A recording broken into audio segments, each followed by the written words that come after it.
Madame la Présidente, Madame la Ministre, Monsieur et Madame les rapporteurs, chers collègues, la fraude sociale est un véritable fléau. À celles et ceux qui, dans cet hémicycle, se plaisent à la mettre systématiquement en concurrence avec la fraude fiscale afin de la faire passer pour négligeable, il convient de rappeler inlassablement que chaque euro se retrouvant indûment dans une poche où il ne devrait pas être est un euro qui ne se trouve pas encore dans les mains d'une personne qui non seulement pourrait y avoir droit, mais encore qui en aurait besoin. En ce qui nous concerne, nous ne faisons pas de différence entre les fraudeurs. Nous n'acceptons pas que qui que ce soit détourne intentionnellement à leur profit les ressources qui permettent de faire vivre la solidarité nationale. C'est bien notre solidarité nationale qui est la première victime de la fraude sociale et quiconque prétend ici y être attaché devrait avoir à cœur, comme les députés du groupe Ensemble pour la République, de tout mettre en œuvre afin de lutter contre ces atteintes inacceptables.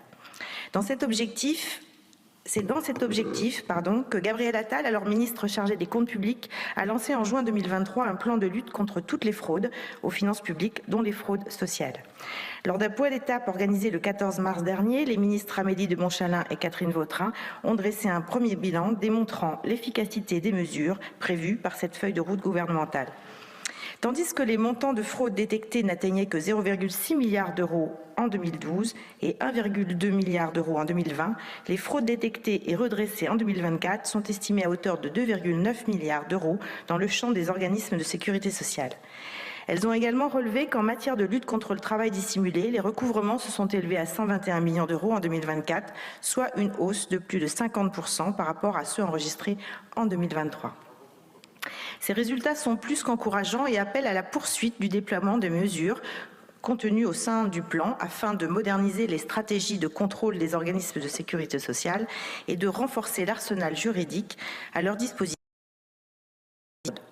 Le Parlement n'est pas en reste en matière de lutte contre la fraude sociale, comme le démontrent les mesures votées ici même lors de l'examen des différents projets de loi de financement de la sécurité sociale.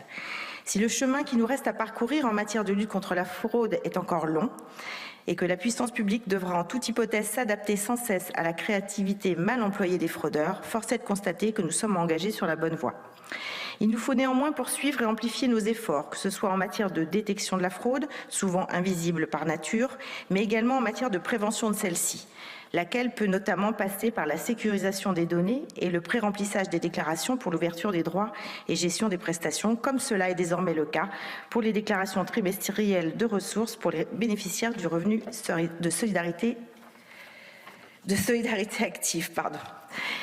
Le non-recours est aussi un fléau, et je voulais également en parler. En complément d'un meilleur contrôle, nous devons aller plus loin pour limiter notre système déclaratif qui engendre de nombreuses erreurs et renforcer l'échange des informations entre les administrations sociales et fiscales. Nous devons délivrer la juste prestation, accompagnée vers et dans les droits. Derrière la notion de juste prestation résident des problématiques de recours abusif et de recours insuffisant, de surrecours et de sous-recours, auxquels nous devons apporter des solutions. Améliorer l'accès aux droits, lutter contre les indus et la fraude dans un souci de justice sociale et de justesse des droits. La confiance et l'image que les Français se font de notre modèle de protection sociale en dépend. Je vous remercie.